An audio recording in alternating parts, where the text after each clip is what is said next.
Good evening. नमस्कार दोस्तों, मैं मदन सिराव आपके अपने यूट्यूब चैनल जी के मदन सिराव पर हार्दिक अभिनंदन करता हूं।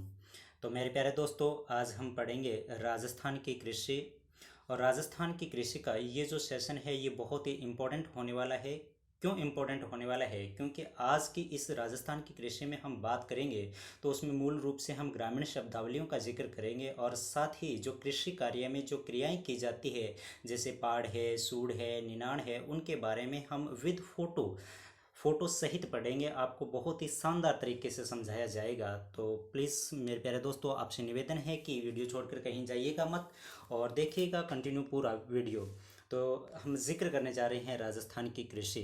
तो दोस्तों, सर्वप्रथम ये रहता है प्रश्न कि जो कृषि है, इस कृषि शब्द की जो उत्पत्ति है वो कैसे हुई है। तो आइए जानते हैं इस कृषि के बारे में। तो एक लैटिन भाषा का एक शब्द है, लैटिन भाषा का, और लैटिन भाषा का शब्द है एग्रीकल्चर। एग्रीकल्चर।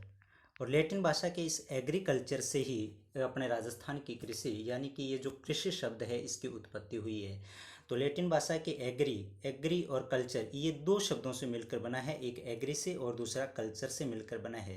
तो एग्री का हम जिक्र करें तो एग्री का अर्थ होता है लैटिन भाषा में मृदा। एग्री का मतलब होता है मृदा। और जबकि हम कल्चर की बात करें तो कल्चर का मतलब होता है कृषि करना कह देते हैं, या फिर हम कह देते हैं जोतना। यानी कि मृदा में कृषि करना या फिर मृदा को जोतना। तो मृदा को जोतना ही किस नाम से जाना जाता है? एग्रीकल्चर के नाम से जाना जाता है। तो ये प्रश्न एसएससी जीडी परीक्षा में भी पूछा जा चुका है कि एग्रीकल्चर जो शब्द है ये मूल रूप से कौन सी भाषा का है। तो एग्रीकल्चर जो शब्द है ये कौन सी भाषा का है? लैटिन भाषा का शब्द है। तो इस बात का विशेष ध्यान रखें दोस्तों। अब इस राजस्थान की कृषि को हम पढ़ने जा रहे हैं तो हम इस कृषि को इस आधार पर पढ़ेंगे कि अपने राजस्थान में जो पीछे जितने भी एग्ज़ाम हुए हैं या फिर आगामी एग्ज़ाम होने वाले हैं राजस्थान में जितने भी प्रतियोगी परीक्षाएं होने वाली हैं, उन प्रतियोगी परीक्षाओं को मद्देनज़र रखते हुए हम आज का ये वीडियो बनाएंगे। तो राजस्थान की जो पीछे वैकेंसीज हुई है, जैसे रीट परीक्षा हुई है, सेकंड ग्रेड है, फर्स्ट ग्रेड है, जितने भी एग्ज़ाम हुए हैं राजस्थान में, उनसे लेकर कृषि से संबंधित जो प्रश्न पूछे गए हैं या फिर आगामी एग्ज़ाम में जो पूछे जाने की संभावना है उसके संदर्भ में हम जिक्र करेंगे।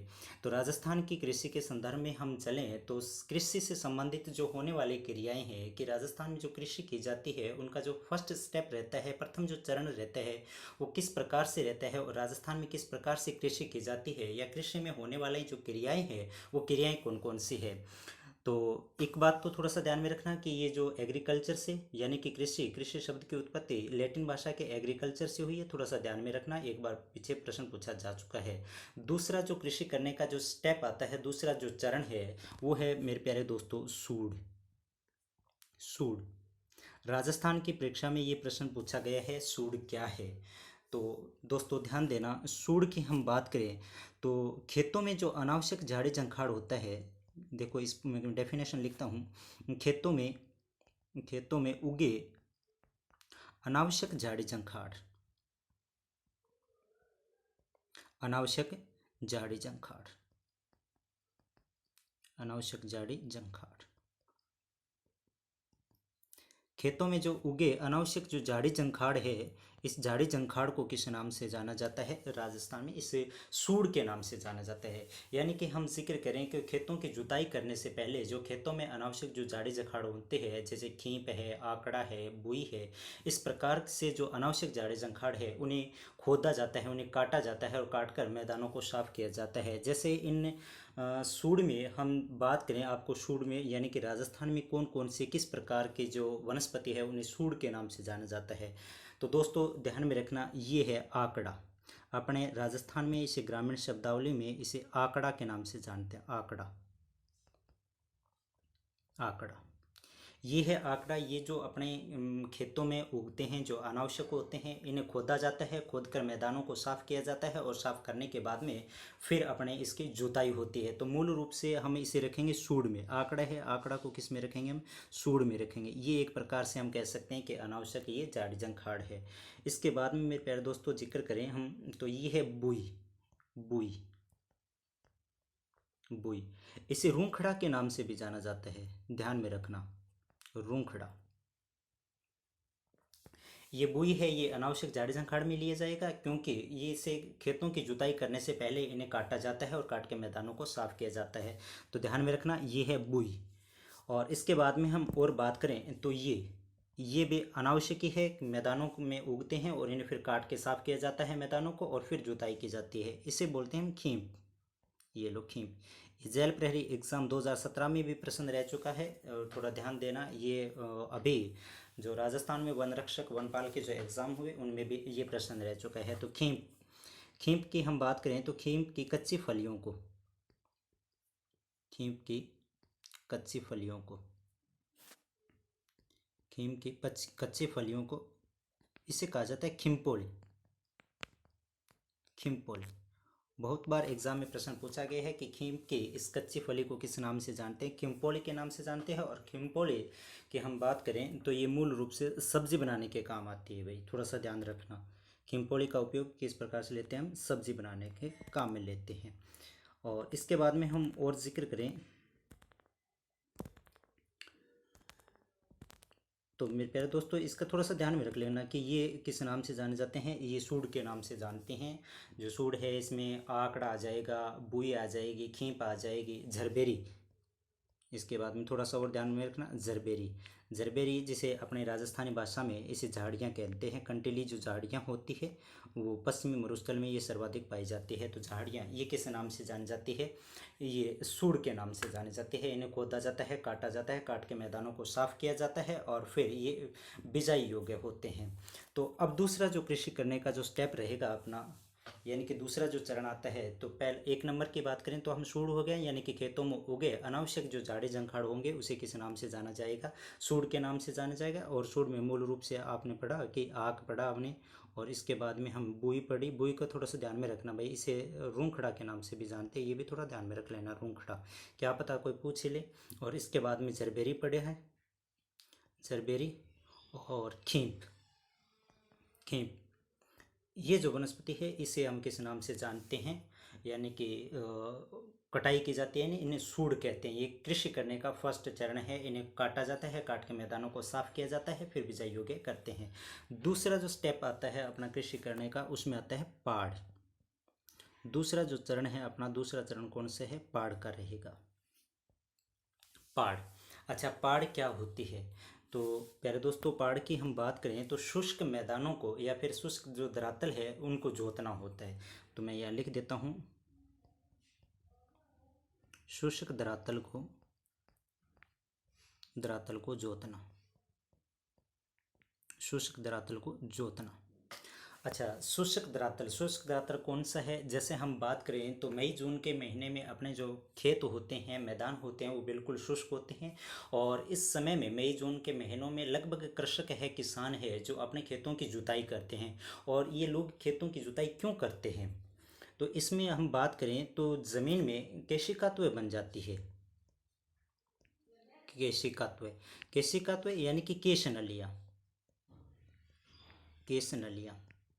और केश नलियों का हम जिक्र करें तो यानी कि भूमि के अंदर पतली पतली नलिकाएं बन जाती है, और इन नलिकाओं के माध्यम से भूमि में जो नमी की मात्रा होती है वो इन केश नलियों की सहायता से ऊपर आ जाती है। और जब पानी जो होता है वो ऊपर आता है तो हवा और धूप के संपर्क में आने से पानी वाष्प बनकर, भाप बनकर ऊपर उठ जाता है, और मैदान धीरे धीरे धीरे धीरे क्या हो जाता है, शुष्क हो जाता है।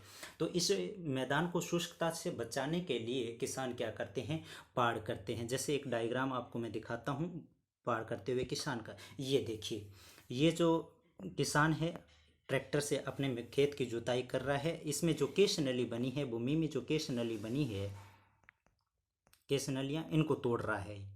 केश नलियों को क्या कर रहा है, ये तोड़ रहा है। क्यों तोड़ रहा है, क्योंकि मैदान में इस धरातल में जो नमी बनाए रखी है वो इन केश नलियों के माध्यम से पानी ऊपर आएगा, और ऊपर आएगा तो हवा और धूप के संपर्क में आने से ये भाप बनकर उड़ जाएगा और मैदान क्या हो जाएगा, शुष्क हो जाएगा। इस शुष्कता से बचाने के लिए कृषक क्या करते हैं, खेतों में पाड़ करते हैं। ठीक है, तो थोड़ा सा ध्यान में रखना, इस प्रकार से खेत को है ये जोतते हैं। इस शुष्क मैदानों को जोतना या शुष्क कृषि इसे बोल सकते हैं हम। तो किस नाम से जानी जाती है, ये पाड़ के नाम से जाने जाते हैं। तो कृषि करने का जो दूसरा चरण जो अपना है वो दूसरा चरण कौन सा है, पाड़ का है। तो आशा करता हूँ आपको समझ आ गया होगा कि पाड़ क्या है। इसके बाद में हम बात करें तो खेतों को किया जाता है समतल। खेतों को समतल किया जाता है किस प्रकार से, क्योंकि ये जो ऊबड़ खाबड़ हुए हैं, इस प्रकार से जो ये ऊबड़ खाबड़ खेत हुए हैं, इनको क्या करते हैं अब समतल करते हैं। और समतल करने के लिए ये देखो, ये एक किसान है, थोड़ा सा जूम करके दिखा देता हूँ मैं आपको। ये देखिए, ये किसान है, ये अपने बैलों के पीछे एक लकड़ी का डंडा बांधे हुए है और ये एक मैदान को क्या कर रहा है, समतल कर रहा है। ये मैदान को क्या कर रहा है, समतल कर रहा है। थोड़ा जूम आउट कर देता हूँ मैं। ये देखो, ये मैदान को क्या कर रहा है, ये मैदान को समतल कर रहा है भाई। मैदान को क्या कर रहा है, ये मैदान को समतल कर रहा है। ये प्रश्न पीछे राजस्थान पुलिस में रह चुका है कि धरातल को समतल करने के लिए या भूमि में जुताई के समय या जोतने के बाद में जो समतल किया जाता है मैदानों को, जो लकड़ी का डंडा घुमाया जाता है, उस लकड़ी के डंडे को किस नाम से जानते हैं। ये राजस्थान पुलिस में प्रश्न रह चुका है भाई। तो इसे बोलते हैं भाई चांवर। मैदानों को समतल करने के लिए जो लकड़ी का डंडा, ये दिखाई दे रहा है ना आपको, ये जो लकड़ी का डंडा है, इसे किस नाम से जाना जाता है, चांवर के नाम से जाना जाता है। अक्सर राजस्थान में अलग अलग क्षेत्रों में इनके अलग अलग नाम हैं।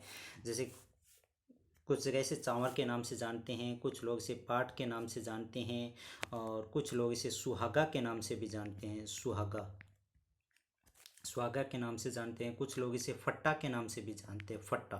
तो इस बात का थोड़ा ध्यान रखें। ये राजस्थान पुलिस में पूछा गया है भाई कि चांवर क्या है। तो मैदानों को समतल करने के लिए जो लकड़ी का डंडा घुमाया जाता है, उसे किस नाम से जाना जाता है, चांवर के नाम से जाना जाता है। तो इस बात का थोड़ा सा ध्यान रखें। तो प्रथम जो चरण था अपना, वो कौन सा था, सूड़ का था। सूड़ किया, और सूड़ के बाद में हम खेतों में क्या की, पाड़ की। और पाड़ करने के बाद में जो तीसरा स्टेप रहा अपना, वो कौन सा रहा, चांवर का। मैदानों को क्या किया हमने, समतल किया। अब मैदानों को समतल करने के बाद में एक दृश्य दिखाता हूँ आपको। खेत का मैदान है, जो अपने मैदान इस प्रकार से हो गए। मैदान क्या हो गए, इस प्रकार से हो गए। जो अनावश्यक झाड़ी झंखाड़ थे वो काट दिए गए हैं, और काट के उनको ये देखो एक जगह इनका ढेर कर दिया गया है। और मैदानों को एकदम बिल्कुल समतल जोतने योग्य बना दिया गया है भाई। क्या कर दिया गया है, जोतने योग्य बना दिया गया है। ये देखो आंटी जी है, पानी लेने के लिए जा रही है। ये राजस्थान, पश्चिमी राजस्थान का एक दृश्य है, बहुत ही शानदार लग रहा है। तो थोड़ा सा ध्यान देना इस बात का कि ये जो मैदान है, ये मैदान बिल्कुल समतल है, एकदम सूड़ कर दिया है, पाड़ कर दी गई है, मैदान को समतल कर दिया गया है। अब वो ये मैदान कैसा है, अब ये जोतने योग्य है। अब राजस्थान में अपने जैसे ही वर्षा होगी, राजस्थान में जैसे ही वर्षा होगी, और वर्षा होते ही अब इस मैदान को क्या कर दिया जाएगा, जोत दिया जाएगा, इसमें फसल बो दी जाएगी। तो देखते हैं कि अगला दृश्य कैसा रहने वाला है। इस प्रकार से तो ये कर दिया। अब ये देखिए, ये जो अपने राजस्थान में जून जुलाई का महीने में, जून जुलाई में ये एक वर्षा ऋतु अपने जो आती है, जून के एंड में और जुलाई के शुरू में, उन दिनों का ये एक दृश्य है। तो यानी कि जो कृषि करेंगे हम राजस्थान में, और राजस्थान में कृषि जो की जाती है, वो वैसे 3 प्रकार से कृषि की जाती है। जैसे 1 नंबर में लिखूं तो खरीफ की फसल, 2 नंबर में लिखूं तो रबी की फसल, और 3 नंबर में लिखूं तो जायद की फसल। जायद की फसल। अब जो मई जून में जो बुआई की जाएगी, वो कौन सी फसल की जाएगी, इस खरीफ की फसल की बुआई की जाएगी। कौन से महीने में की जाएगी खरीफ की बुआई, खरीफ की फसल की बुआई मई और जून महीने में की जाएगी, और जुलाई में की जाएगी। जून जुलाई में खरीफ की फसल की क्या की जाएगी, बुआई की जाएगी। ये लो, यानी कि आज की जो हम कृषि है, और कृषि में जो आज कृषि पढ़ने जा रहे हैं, वो कौन सी कृषि पढ़ने जा रहे हैं, खरीफ की फसल। खरीफ की फसल, खरीफ की फसल। अच्छा, खरीफ की फसल की हम बात करें बुआई की, तो बुआई कब की जाती है, इसकी बुआई की जाती है जून जुलाई में। खरीफ की फसल की बुआई जून जुलाई में की जाती है, और अक्टूबर नवंबर में इसे काट लिया जाता है। ये लो, अक्टूबर और नवंबर में।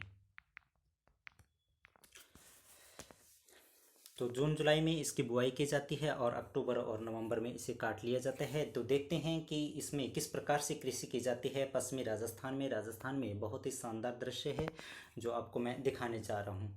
ये मेरे प्यारे दोस्तों, वर्षा ऋतु जब मई जून में जब वर्षा हुई है, तो वर्षा होने के बाद कृषक ये अपने खेतों में आए हैं, और इस खेत को ये जोत रहे हैं।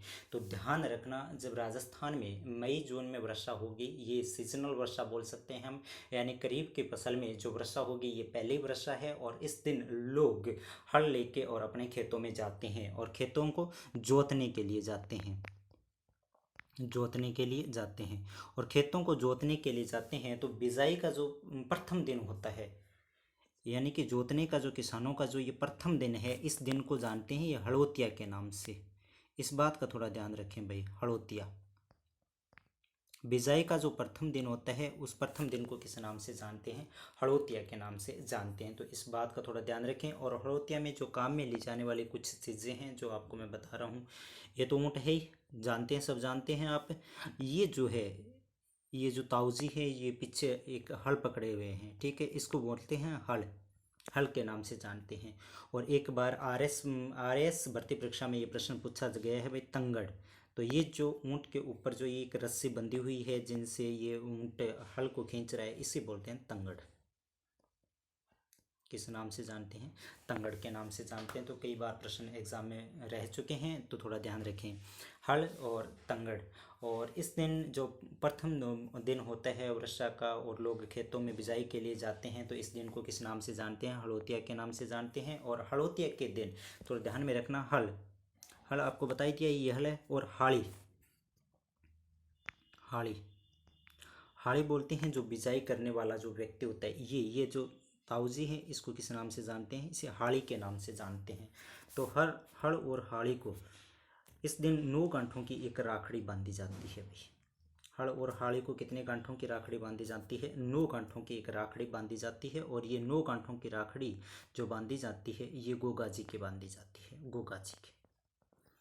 एग्जाम में ये राजस्थान पुलिस में भी प्रश्न पूछा जा चुका है, 9 गांठों की राखड़ी कौन से लोक देवता की बांधी जाती है? तो 9 गांठों की राखड़ी ये गोगाजी की बांधी जाती है। और गोगाजी की ये राखड़ी किसको बांधी जाती है? तो हड़ोतिया के दिन हड़ और हाड़ी को बांधी जाने वाली ये जो 9 गांठों की राखड़ी होती है। तो थोड़ा सा ध्यान में रख लेना। अच्छा, अब हम जिक्र करेंगे कि बिजाई में तो यानी कि फसलें, इस खरीफ की फसलों में जो फसल बोई जाती है, जैसे गेहूं है, बाजरा है, मूंग है, मोठ है, ये जो फसलें हैं इनको तो पढ़ेंगे बाद में। और इससे पहले के जो एक दो बातें और हैं वो आपको मैं बता दूं कि इस खरीफ की जो फसल है, ये खरीफ की फसल, इस खरीफ की फसल में हम बात करें तो ये होती है इसमें खरपतवार, खरपतवार। ये लैब असिस्टेंट जो ज्योग्राफी वाला प्रश्न पत्र हुआ था ना, उसमें पूछा गया था खरपतवार। तो भाई खरीफ की फसल में होने वाली खरपतवार, तो खरीफ की फसल में कौन कौन से खरपतवार होती है, इस बात का थोड़ा विशेष ध्यान रखें। एग्जाम में ऐसे प्रश्न पूछ लिए जाते हैं। जेल प्रेरी एग्जाम में सांझी का पूछा गया था, पीछे एग्जाम में बाथवा पूछ लिया गया है, तो इस बात का थोड़ा ध्यान रखें भाई। तो खरीफ की फसल में मूल रूप से हम बात करें खरपतवार की, तो खरपतवार होती क्या है? तो सीधी भाषा में हम जिक्र करें इनका, तो फसलों में उगने वाली अनावश्यक जो वनस्पति होती है उसे किस नाम से जानते हैं? खरपतवार के नाम से जानते हैं। और खरपतवार में ये वनस्पतियां जो हम जिक्र करें या घास जो होती है, ये कौन कौन सी होती है? तो थोड़ा सा ध्यान में रखना, इसमें बूरट होता है, ध्यान में रखना। इसके बाद में दूधी घास होता है, दूधी, बूरट होता है, दूधी घास होता है। उसके बाद में हम बात करें तो मेथी घास होता है, मेथी घास। और हम जिक्र करें तो इसके बाद में सरेली भी होता है भाई, सरेली, सरेली होता है। इसके बाद में हम जिक्र करें तो रिंगणी होती है, रिंगणी, रिंगणी। रिंगणी का थोड़ा सा ध्यान में रखना, इसे भटकटया के नाम से भी जानते हैं भाई। रिंगणी को किस नाम से जानते हैं? भटकटया। मैं लिख देता हूँ, भटकटया। तो नया नाम है, थोड़ा सा ध्यान में रखना भाई। रेंगणी को किस नाम से जानते हैं? भटकटया के नाम से जानते हैं। और हम बात करें कि इसमें खरीफ की फसल में और कौन कौन सी खरपतवार है, तो इसमें कांटी होगा। और इसमें और बात करें तो हम बाखड़ी, बाखड़ी। तो इस प्रकार से थोड़ा ध्यान में रखना भाई कि खरीफ की फसल में आपको कोई पूछ ले कि खरीफ की फसल के खरपतवार कौन कौन से है, तो इसमें भटकया जिसे रिंगणी के नाम से जानते हैं, कांटी है, बाखड़ी है, बरूट है, दूधी घास है, मेथी घास है, सरेली है। तो चलो इन्हें आपको अवगत करवा देता हूँ कि ये कैसी कैसी होती है घास, जिक्र कर लेते हैं इनका भी। ये देखिए दोस्तों, ये है बरूट, इसे बोलते हैं बरूट।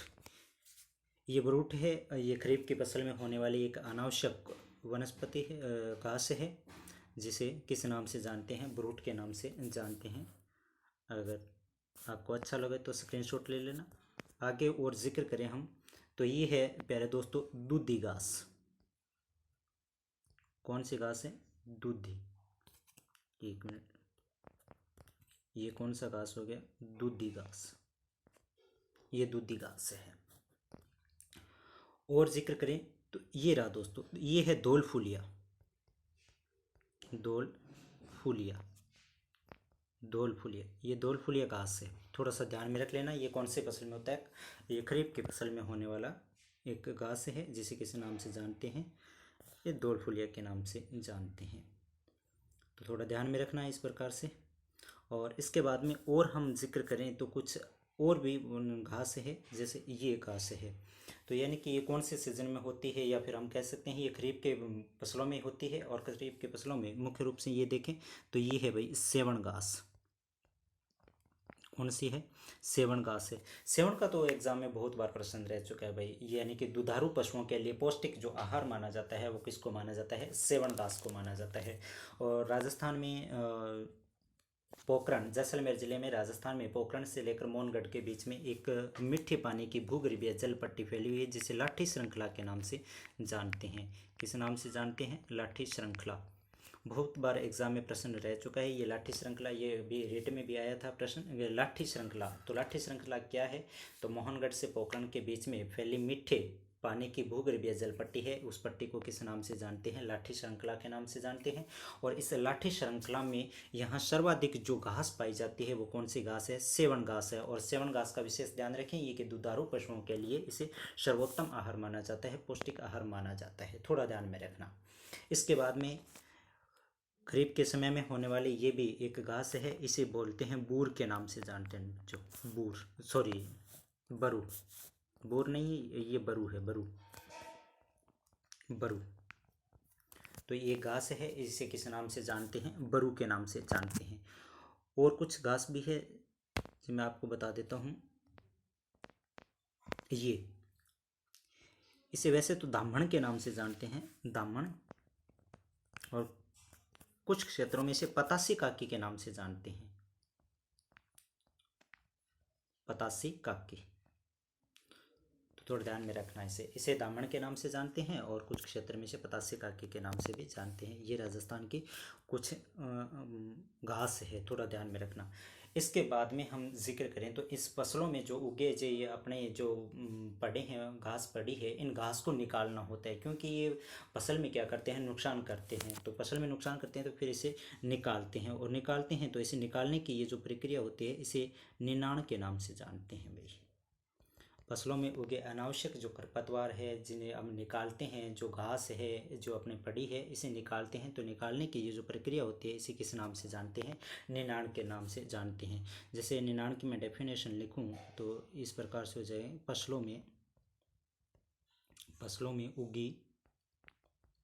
में उगी अनावश्यक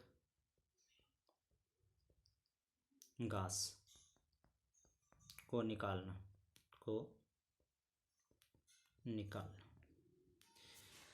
फसलों में उगे अनावश्यक जो घास होती है उसको निकालना ही किस नाम से जाना जाता है? निनाण के नाम से जानते हैं। तो आइए आपको दिखा देता हूँ एक दृश्य कि निनाण कैसे किया जाता है। ये देखिए, ये एक किसान है, ये अपने खेतों में क्या कर रहा है? ये देखिए गवार की फसल लगा रखी है इसने, और गवार की फसल से ये जो छोटी छोटी घास है इन्हें निकाल रहा है। तो इस प्रक्रिया को, इसे निकालने की जो ये प्रक्रिया है, इस प्रक्रिया को इसे किस नाम से जानते हैं? निनाण के नाम से जानते हैं। तो थोड़ा ध्यान में रखना।